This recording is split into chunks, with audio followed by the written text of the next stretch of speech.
আপিলা চাপিলা, লেখক অশোক মিত্র। আজকের পাঠ পর্ব ৩৫। বছর গড়ায় ৮৮ সালে ২ মাসের জন্য প্যারিস থেকে ওখানকার বিশ্ববিদ্যালয়ের নিমন্ত্রণ। বসন্ত ঋতু অতি সুন্দর সময়।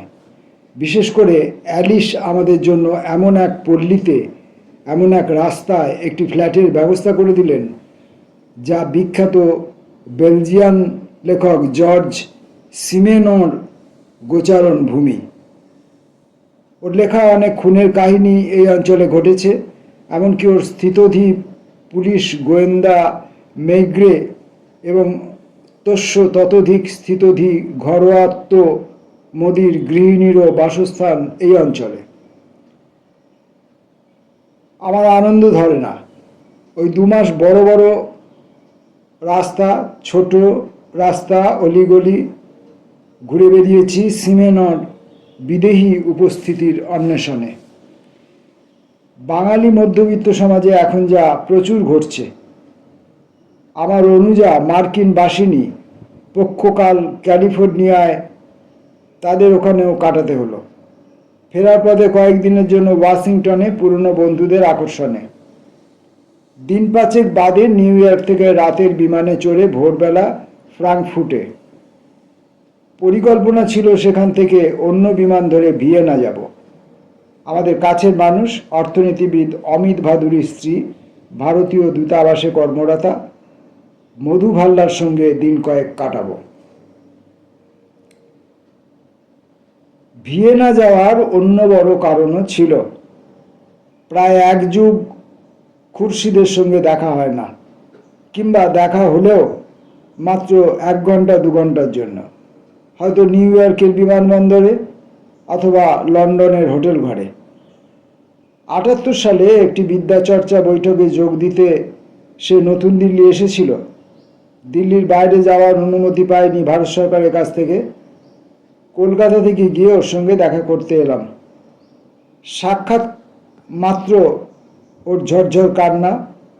জীবনটাকে আমি নিজেরই ভুলে তছনছ করেছি।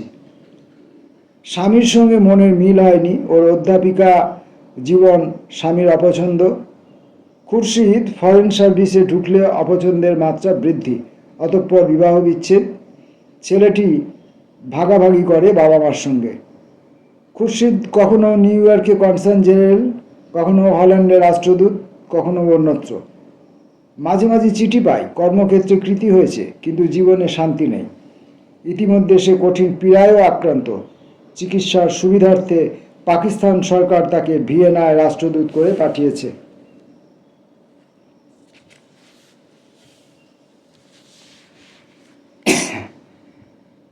আমাদের দুজনেরই খুরশিদকে দেখবার জন্য উৎকণ্ঠা। মধুর মারফত আগে থেকে তাকে খবর পাঠানো হয়েছে। মধু আগেই উল্লেখ করেছি অবাঙালি, কিন্তু দুরন্ত বাংলা জানে, বোঝেও। শাস্ত্রীয় সঙ্গীতে পারদর্শিনী, ভারতীয় ফরেন সার্ভিসে দ্রুত উন্নতি করেছে, হিন্দি ভাষায় অগ্রগণ্যা গল্প লেখিকা। ওর ওখানে থাকবো, দুবেলা খুরশিদকে দেখতে যাব, মনে মনে এমন একটা ছক। কেলেঙ্কারি ঘটল ফ্রাঙ্কফুর্ট বিমানবন্দরে। ভিয়েনাগামী বিমানের সময় হয়ে গেছে। এসকালেটরে চেপে উপরের তলায় উঠে বিশেষ কাউন্টার থেকে আমাদের জন্য অপেক্ষমান ভিয়েনার বিমানের টিকিট সংগ্রহ করতে হবে। আমার হাতে ধরা গড়গড়িয়া মাল চাপানো গাড়ি। উপরের তলায় উঠে যে মুহূর্তে পা বাড়িয়েছি, অজ্ঞান হয়ে পতন। গাড়িটির হাত থেকে দূরে ছিটকে যাওয়া। আমার স্ত্রী কিংকর্তব্য বিমূঢ়। লোক জমল।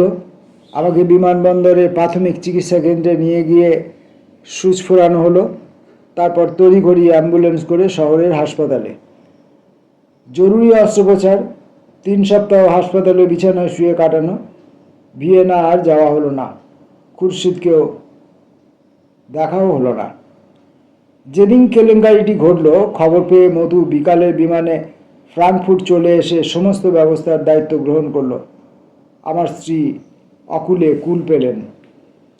কয়েকদিন বাদে আমার অগ্রজ ও বৌদিও এসে গেলেন কলকাতা থেকে।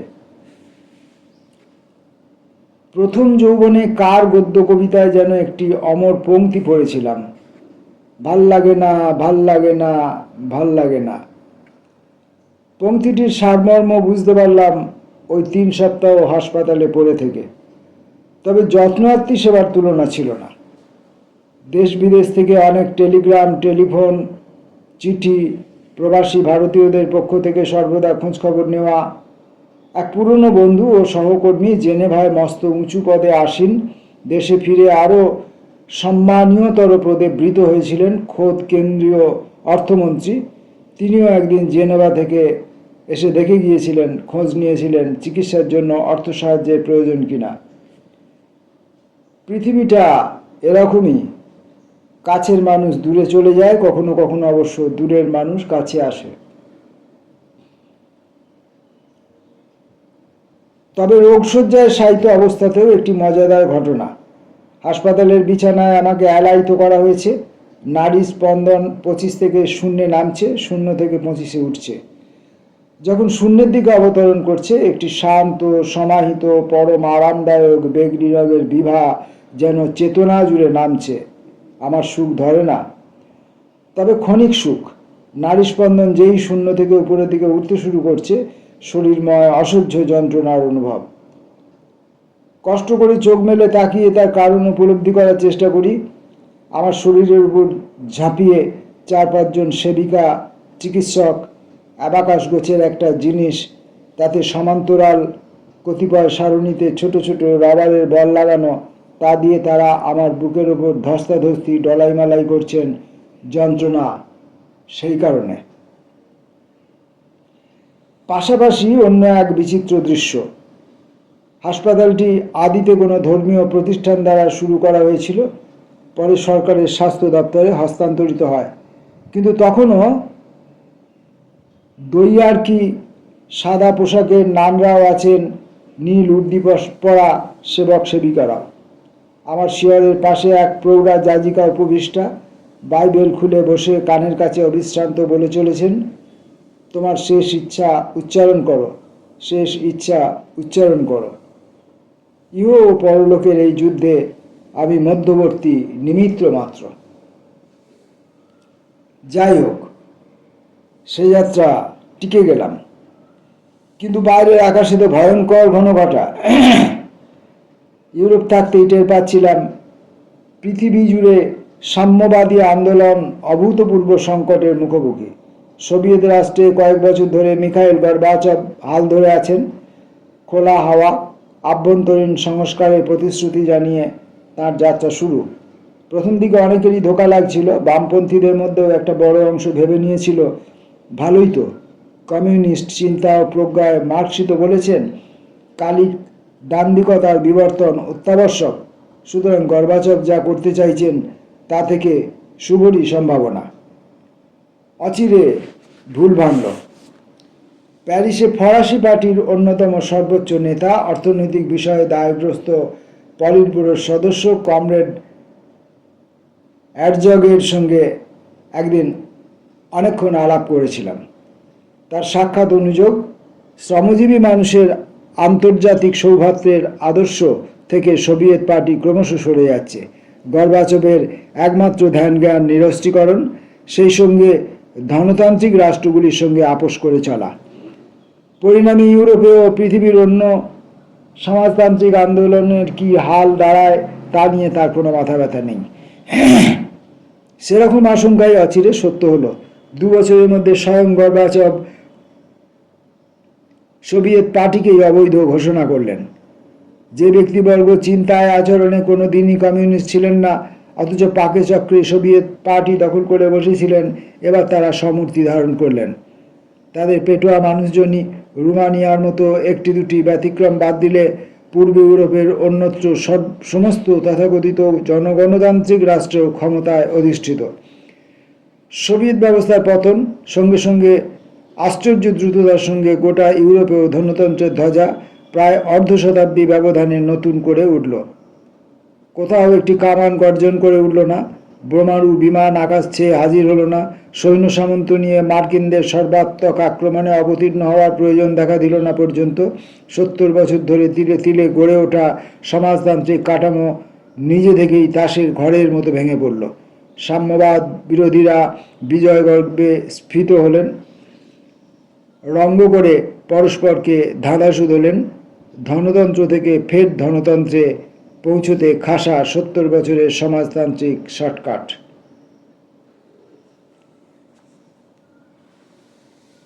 যা চলিত অভিমত, ওসব দেশে সাধারণ মানুষ সাম্যবাদী ব্যবস্থা সম্পর্কে ক্রমশ তিতিবিরক্ত হয়ে উঠেছিলেন। এতদিন বাদে তারই প্রতিফলন ঘটল। মানুষকে নাকি কিছুদিনের জন্য প্রতারণা করা যায়, কিন্তু ধর্মের কল বাতাসে নড়বেই। সোভিয়েত দেশে, পূর্ব ইউরোপে নড়ল।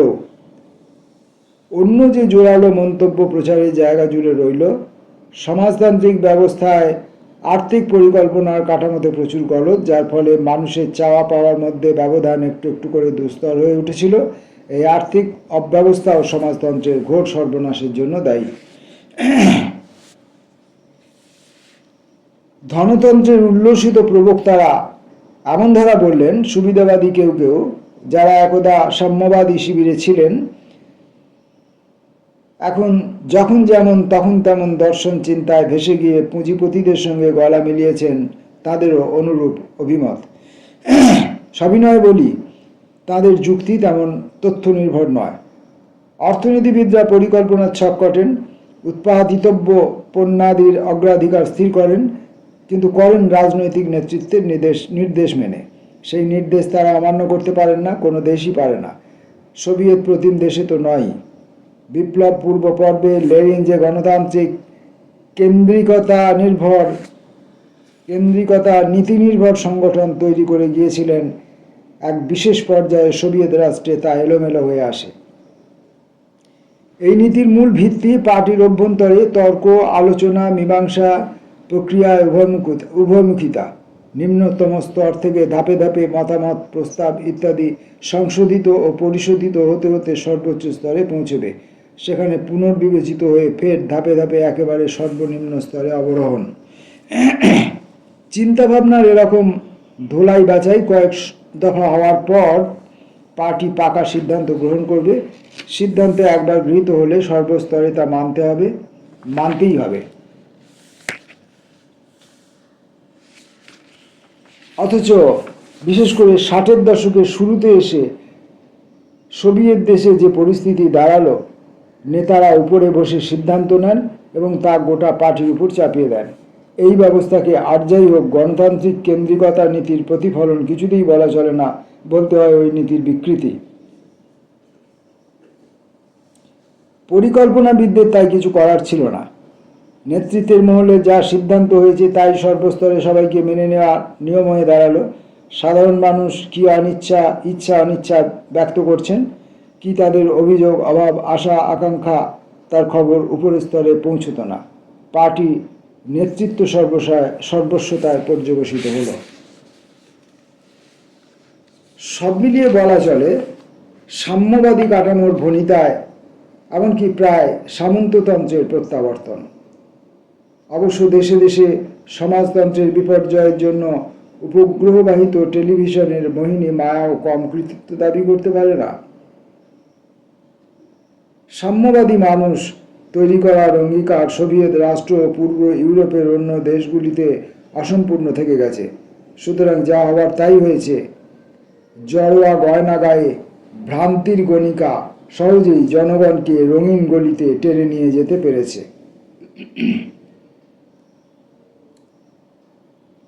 আপাতত সাম্যবাদ বিরোধীদের আনন্দ উপচে পড়ছে।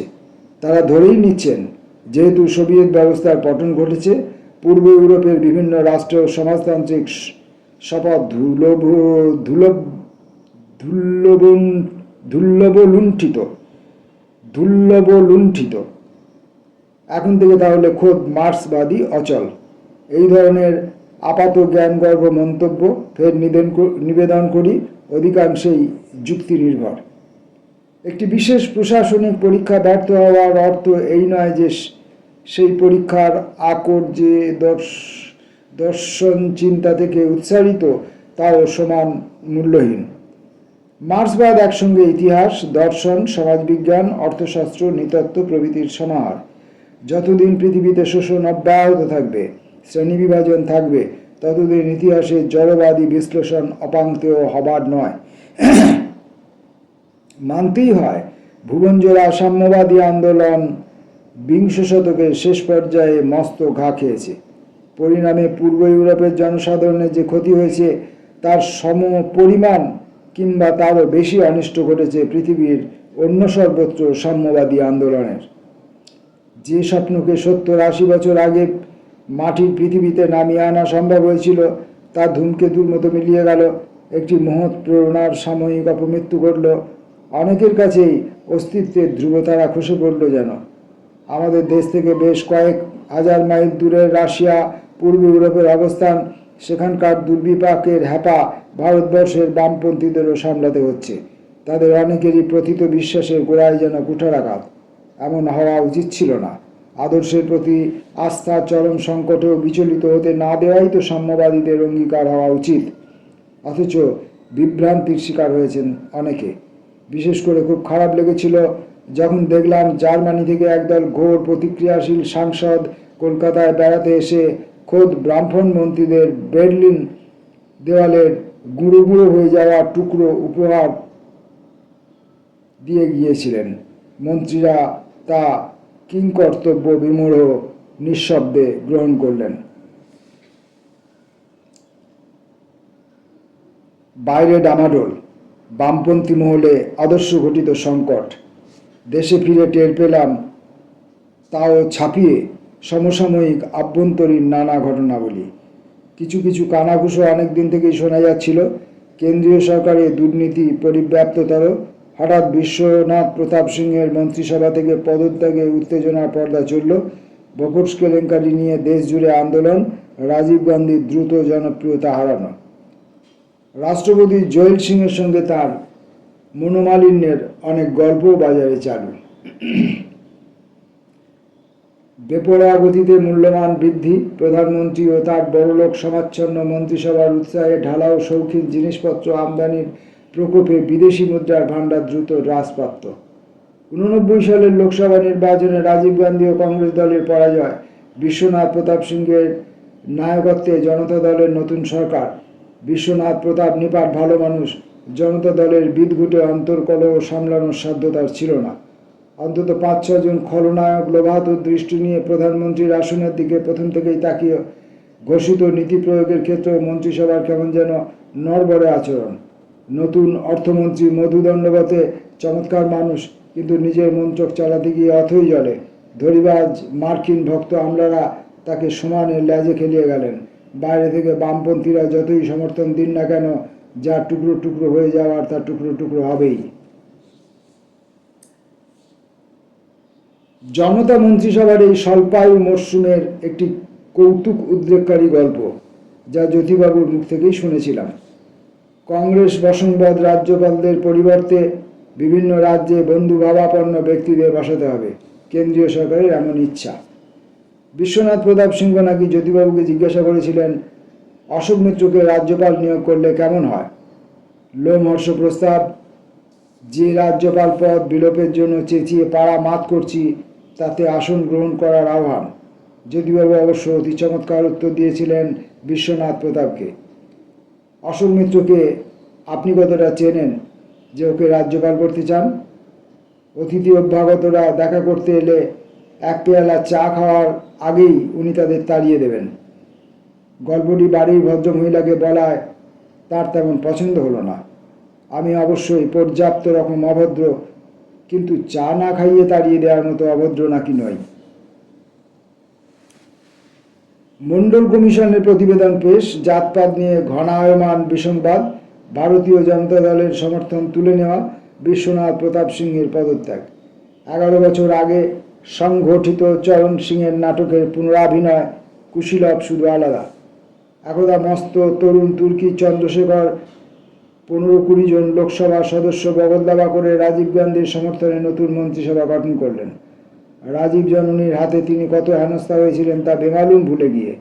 সুযোগ সন্ধানীদের সম্ভবত বিস্মরণ বিশারদ না হয়ে উপায় থাকে না।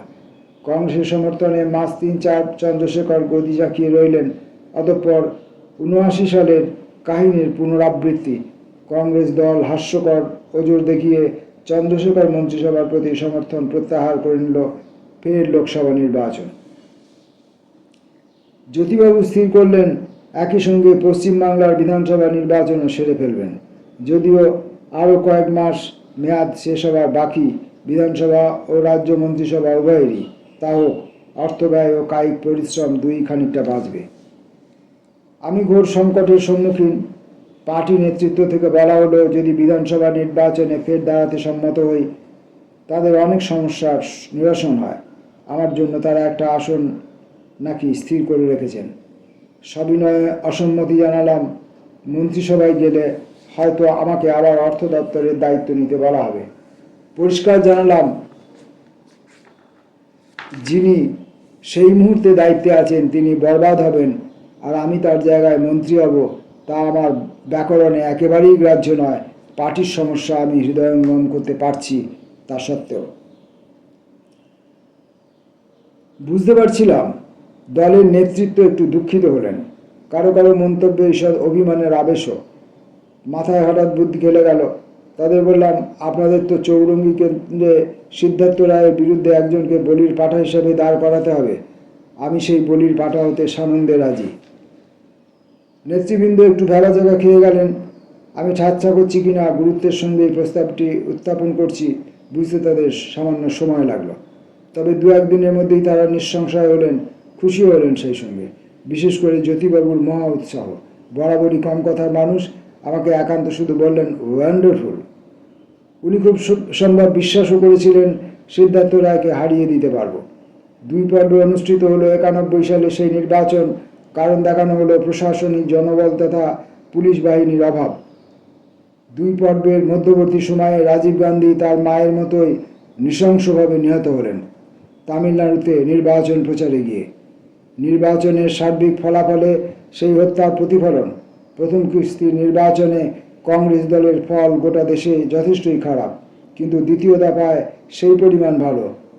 পুনর্বার তথাকথিত সমবেদনার ভোট।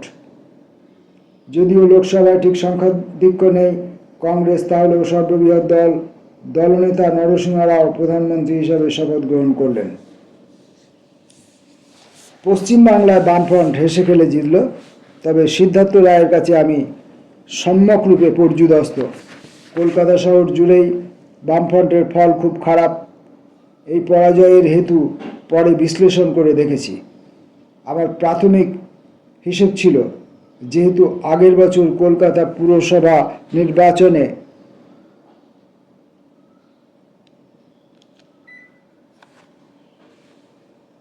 চৌরঙ্গী কেন্দ্রের আওতাভুক্ত সবকটি ওয়ার্ডের ফল যোগ করলে বামফ্রন্ট সাকুল্যে কংগ্রেসের চেয়ে খানিকটা এগিয়ে। যদিও অবধারিত হারব, সিদ্ধার্থ রায়ের সঙ্গে লড়াইটা তবুও তেমন খারাপ জমবে না। সেই হিসেব অবশ্যই খাটেনি, তার কারণ বেশ কয়েকটি।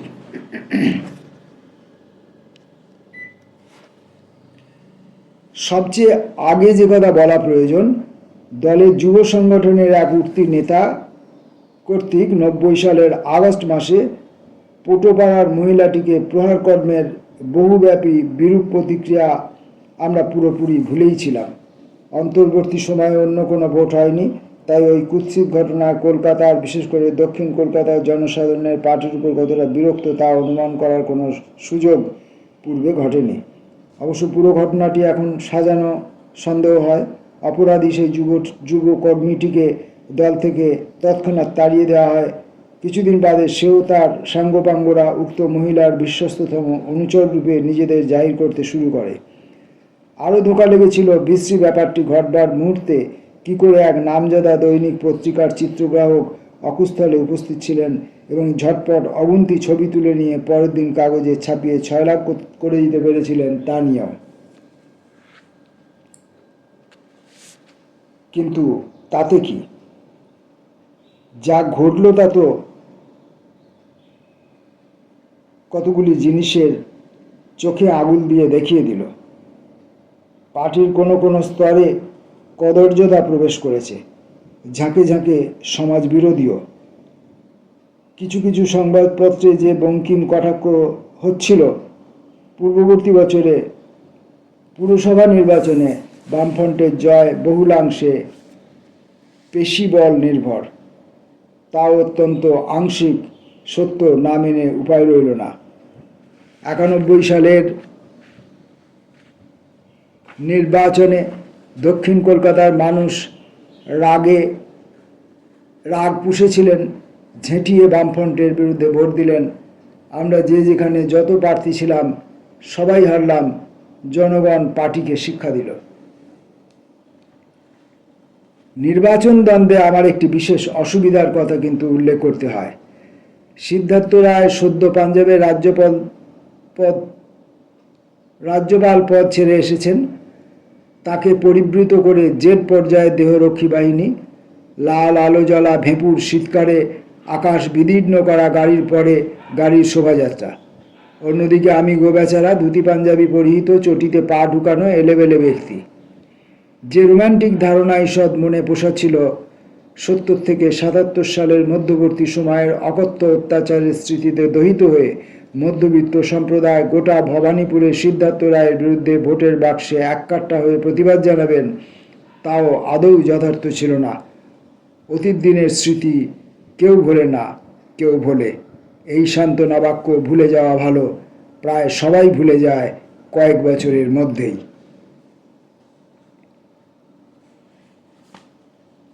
আপিলা চাপিলার 35তম পর্ব শেষ হলো।